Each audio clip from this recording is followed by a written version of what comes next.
I'm going to show you how to install emergency brake lines to new rear end calipers, or calipers you're going to take off and put back on.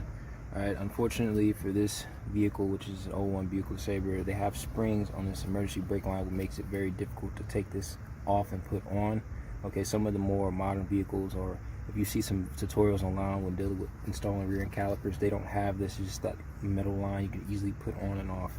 Alright, so these tools here I was unsuccessful with.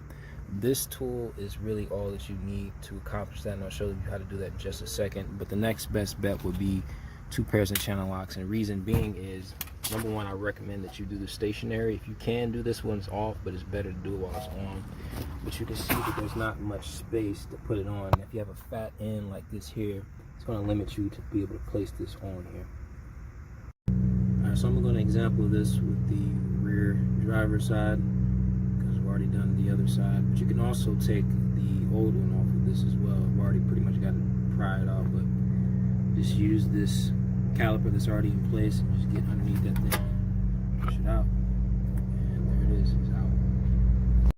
Alrighty, so here we are about to put it in. Press it up as much as you can. Make sure you get this pry tool with a pivot on it and get right in that edge where the spring is. And it's going to take a few attempts, okay? But you see I already got it down in there.